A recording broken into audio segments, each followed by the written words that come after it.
everyone, Chivos here, bringing you another Hyundai A-League match review, which saw the Melbourne Derby and Melbourne City were successful in claiming the bragging rights this time round. So unfortunately, Melbourne Victory lost 2-1, and it wasn't a goal fest like it was thought out to be, especially considering the form Melbourne City are in. But it was a decent derby overall. You know, Melbourne City claimed the bragging rights. As I've said, it was their 4th straight win, which is good for them. They've scored 16 goals in the process. So Melbourne City absolutely flying. While my team, Melbourne Victory, have lost our 4th straight A-League fixture for the first time in several years. I can't even tell you how long it's been because I can't even remember us losing 4 in a row.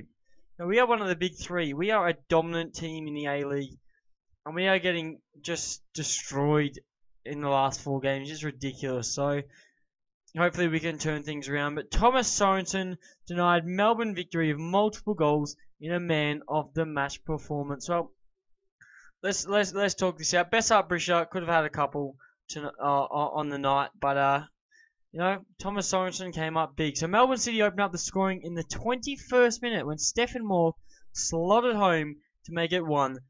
Barbarouses lost the ball on the halfway line. He chased the ball all the way back to the byline, overshot his run, slipped over.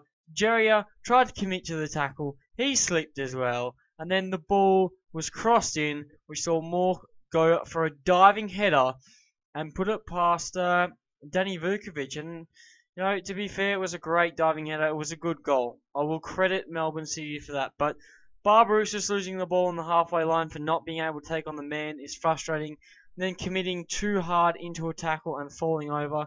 You know, Geria, he tried to make up for Barbarouses' mistake, and unfortunately he slipped over as well. But Barbarouses, if he hadn't made the error in the first place, he should have just played back, looked for the simple option instead of trying to take on the man. I know in football you do have to try and take on players, but if you can't do it, then you just got to play it back. And he's cost us a goal, really. He's been very good this season, but it was disappointing to see that. Now, Mauk and Retre added the 2nd for Melbourne City. Aaron Moy played a ball through Fornaroli inside the box. Obviously, Fornaroli, the top goal scorer in the A-League so far. Didn't bag a goal this weekend, though. Danny Vukovic managed to block the initial shot, and he saved it, but it wasn't enough to eliminate the threat as Retre managed to guide the ball home to make it 2-0. So we conceded 2. It was 2-0 after the half-hour mark, and things were not looking good. But then Bessart Brisha, the man, stepped up and grabbed the goal late in the first half, just before the half-time break.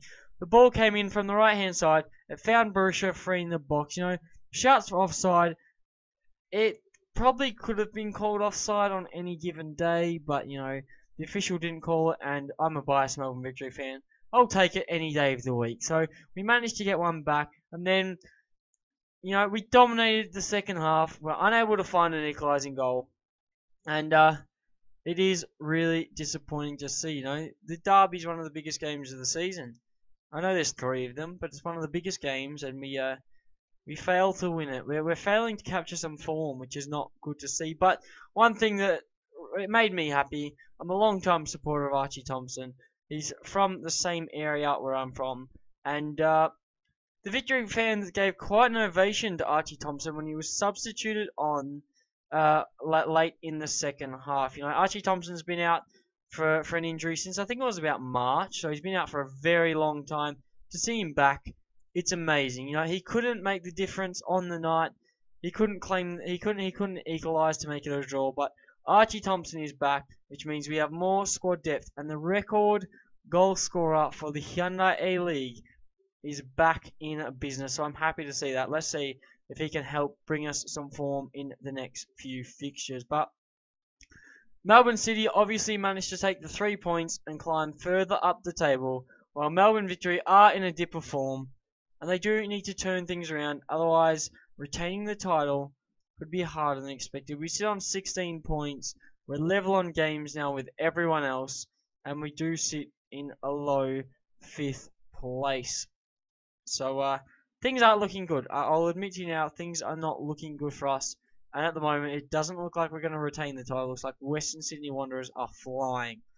So, I've got here, Kevin Muscat thinks that the team performed excellent, or as I've put, extremely well, compared to recent weeks. But the way I see it is, you might have performed extremely well compared to recent weeks, but we still lost.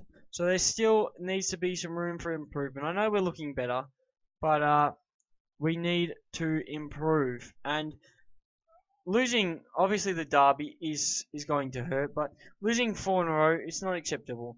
For a club of our stature in this competition, we should be doing better. Now, Kevin Muscat, I don't want you to get sacked. You're a legend.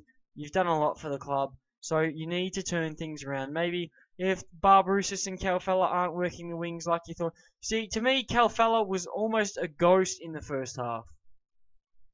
I was questioning whether he was on the pitch. So whether you need to take Calfella off and play Connor Payne, or throw Archie Thompson and Connor Payne on there, or just figure something out, because we use the wings quite a bit, and the wings haven't been working. So maybe we need to change structure. Maybe we need to start playing through the middle, because obviously we're trying to go wide. The fullbacks of other teams are just cancelling us out, and it's really hurting us. We're not putting anywhere near as many goals in the back of the net as we should be. But Melbourne City play against Brisbane Roar next weekend, while Melbourne Victory take on an in-form Perth Glory, who they did lose to last week. So we will return to play against Perth Glory. I think we play at home next weekend, which would be good for us, but it's not good because Perth Glory have won their last 3 in a row. I think Perth Glory are slowly climbing up the table. They managed to beat Western Sydney Wanderers this weekend. You'll find more about that in my A-League review, but for now, that's all I'm going to tell you. And when we play against Perth Glory, it's pretty much make or break for our season, you know. I don't want to say this so early on, but we're about a third of the way now. And if we lose to Perth Glory, we're going to be 10 points if Western Sydney pick up the win, which it wouldn't surprise me if they do. Obviously they lost to Perth. Huge surprise. But if Western Sydney Wanderers win, we are 10 points off the top. So retaining the title could be a very, very hard task. So hopefully Kevin Muscat can turn things around. Hopefully the squad can lift their spirits a bit, and hopefully our fortune can change. But that is it for my match review, which saw Melbourne City beat my team Melbourne Victory 2-1. If you've enjoyed the video, don't forget to smash the like button, subscribe to see more Hyundai A-League content, and I'll catch you guys on another video.